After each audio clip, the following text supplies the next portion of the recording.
ଜୟ ଜଗନ୍ନାଥ। ଆଜି ହେଉଛି କି ଚତୁର୍ଥ ଅଧ୍ୟାୟ। ଚତୁର୍ଥ ଅଧ୍ୟାୟରେ ମୁଁ ଆଜି କହିବି ଏସ୍ ପର ଶିକ୍ଷା।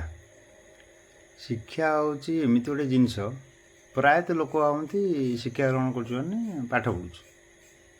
ସେଇଟା ହେଉଛି ପୁରା ଭୁଲ। ଶିକ୍ଷା ହେଉଛି ଏମିତି ଗୋଟେ ଜିନିଷ ଯେ କି ଆମେ ଜନ୍ମ ହେଲା ଦିନଠୁ ମରିବା ପର୍ଯ୍ୟନ୍ତ ବି କିଛି ଜିନିଷ ଶିଖୁଛୁ। ସେଇଟାକୁ ଆମେ ଶିକ୍ଷା କହିବା। ଆମେ ଯେଉଁ ଜିନିଷଟା ଜାଣିନୁ ଆମକୁ ଜଣେ ଜଣେଇଲା ମାନେ ସିଏ ଆମକୁ ଶିଖେଇଲା, ସେଇଟା ହେଉଛି ଶିକ୍ଷା। ମୁଁ ଗୋଟେ କିଛି ଜିନିଷ ଜାଣିଛି, ମୁଁ ଆଉ ଜଣେ ସେଇ ଲୋକ ଜାଣିନି, ମୁଁ ତାକୁ ସେଇ ଜିନିଷଟା କହିଲି, ମୁଁ ତାକୁ ଶିଖେଇଲି କିମ୍ବା ଶିକ୍ଷା ତାକୁ ଦେଲି, ଏଇଟା ହେଉଛି ଶିକ୍ଷା। ଶିକ୍ଷାଟା ସମାଜ ପାଇଁ ପୁରା ନିତ୍ୟାନ୍ତ ଜରୁରୀ। ଯେକୌଣସି ଲୋକ ହେଉ ସେ କେବେ 100% ଶିକ୍ଷା ଗ୍ରହଣ କରିପାରିବ ନାହିଁ। ସେ ଡିପାର୍ଟମେଣ୍ଟରେ ସେ ଧର PhD କରିଛି, ସେଇ ବିଷୟରେ ହିଁ ଜାଣିଛି, ଦ୍ୱିତୀୟ ବିଷୟରେ କିଛି ଜାଣିନି, କିନ୍ତୁ ସିଏ 100% ଶିକ୍ଷା ଗ୍ରହଣ କରିନାହିଁ। ଯେକୌଣସି ଜିନିଷ ଆମେ ଜାଣିନୁ ଆମକୁ ଜଣେ କିଏ ଶିଖେଇଲା, ସେଇଟା ହେଉଛି ଶିକ୍ଷା ଗ୍ରହଣ କରିବା। ଆଜି ଗୋଟେ ଜିନିଷ ମୁଁ କହୁଛି, ଶିକ୍ଷା ଗ୍ରହଣ କଲେ କ'ଣ ମିଳେ? ଆପଣ ଗୋଟେ ଶିକ୍ଷା ଗ୍ରହଣ କଲେ ମନରେ ଶାନ୍ତି ଆସେ, ମନରେ ଗୋଟେ ଶାନ୍ତି ଆସେ। ଦ୍ୱିତୀୟ ରହୁଛି ଗୋଟେ ସାହସ ବଢ଼େ, କିମ୍ବା ଆପଣ ଗୋଟେ ସମାଜରେ ଯେକୌଣସି ଗୋଟେ କଥା କହିବେ ସେଇଟା ଗ୍ରହଣୀୟ ହୁଏ, କାହିଁକିନା ସେ ଜାଣିଛି, ସେ ପାଠ ପଢ଼ିଛି କିମ୍ବା ସେ ଶିଖିଛି, ସେଇ କଥାଟା ଆଉ ତମ ନିଜର କଥା ଆପଣ ଯେଉଁଟା କହିବେ ସେଇଟା ସମାଜରେ ଗ୍ରହଣୀୟ ହେବ। ଲୋକ ସିଏ କ'ଣ ଜାଣିଛି, ସେ ମୂର୍ଖ, ସେ କିଛି ଜାଣିନି। ଆପଣ ମାନେ ଭଲ କଥା କହୁଥିଲି, ଲୋକ ସେଇଟା ଗ୍ରହଣ କରିବାକୁ ନାରାଜ। ଲୋକଙ୍କ ଦୃଷ୍ଟିରେ ଶିକ୍ଷା ହେଉଛି ପାଠ ପଢ଼ିବା, ସେଇଟା ହେଉଛି ଗୋଟେ ନ୍ୟାଚୁରାଲ୍ ଇନଷ୍ଟିଣ୍ଟ।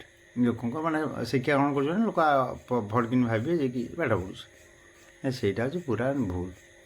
ଯେକୌଣସି ଲୋକ ଯେଉଁ ଜିନିଷଟା ଜାଣିନି ତାକୁ ଆଉ ଜଣେ ଲୋକ କହିଲା କିମ୍ବା ଶିଖେଇଲା, ସେଇଟା ହେଉଛି ଶିକ୍ଷା।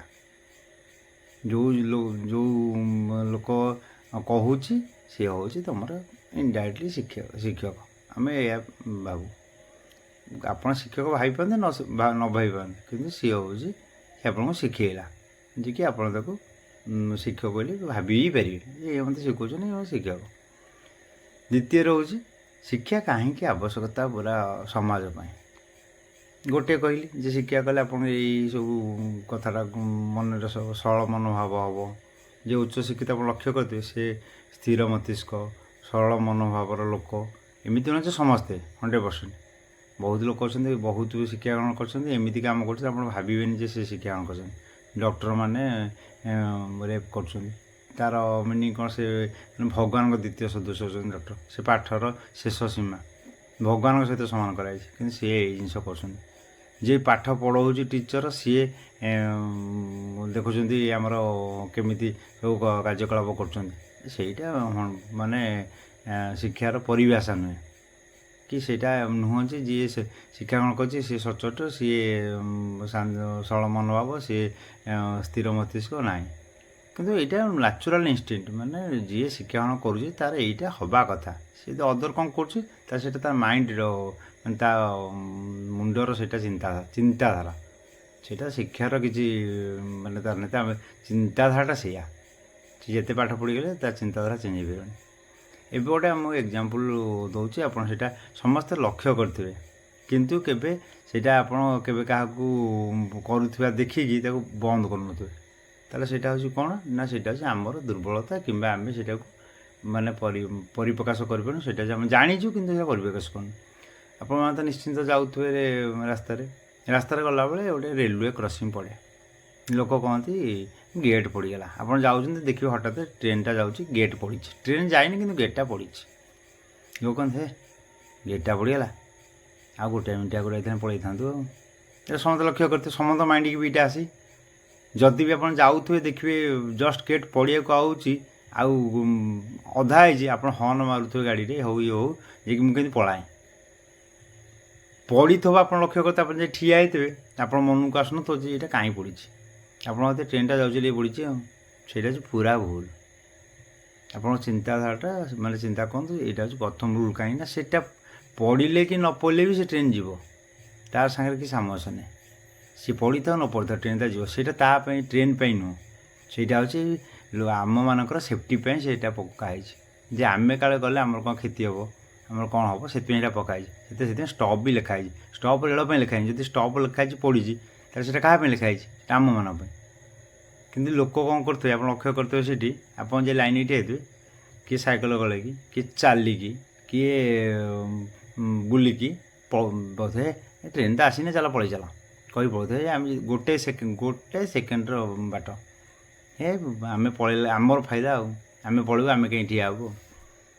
ଏଇଟା ହେଉଛି ମାନେ ଜ୍ୱଳନ୍ତ ଉଦାହରଣ। ଆଜି ଆମେ ଗୋଟେ ଜାଗାକୁ ଯାଇଥିଲୁ ଭୁବନେଶ୍ୱର ଫେରିଲା ବେଳେ ଜଗତସିଂହ ଦେଇ ଫେରିଲୁ ଘରକୁ। ଜଗତସିଂହ ପାଖରେ ଆମେ ଜଷ୍ଟ ଆସି ପହଞ୍ଚିଛୁ ଗୋଟେ ଫାଟକ ପାଖରେ ପଡ଼ିଛି ରେଳ ଯିବା ପାଇଁ ପଡ଼ିଛି ଆମର ଗେଟ୍।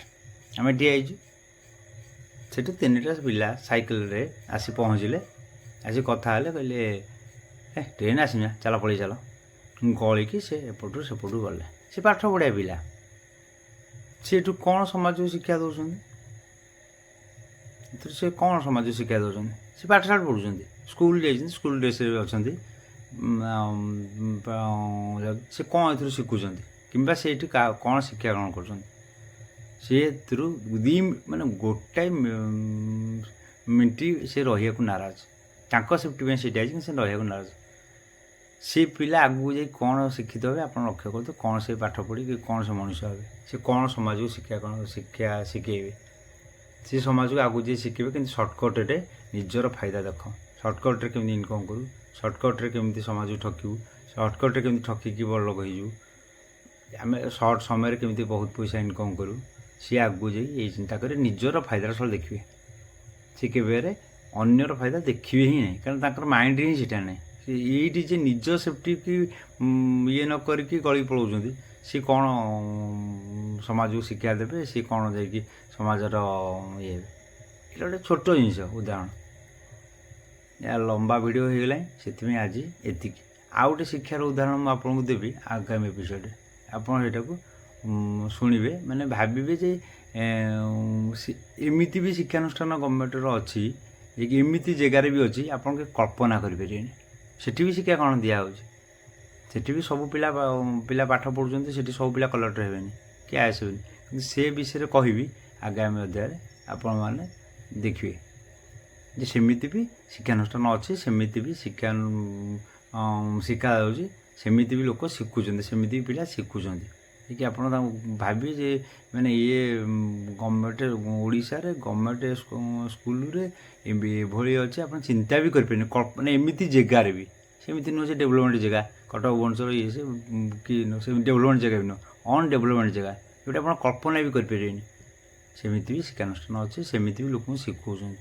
ସେଠି ବି କେମିତି ଶାନ୍ତ ମାନେ ସେଇଟା ଯେଉଁ ଆପଣଙ୍କୁ ପ୍ରଥମରୁ କହିଲି ଯେ କି ମନ ସରଳ ହେବ ଶାନ୍ତ ହେବ ଆପଣଙ୍କର କଥାଟା ଗ୍ରହଣୀୟ ହେବ ସେ ଉଦାହରଣ ଦେଲେ ଆପଣ ଜାଣିପାରିବେ।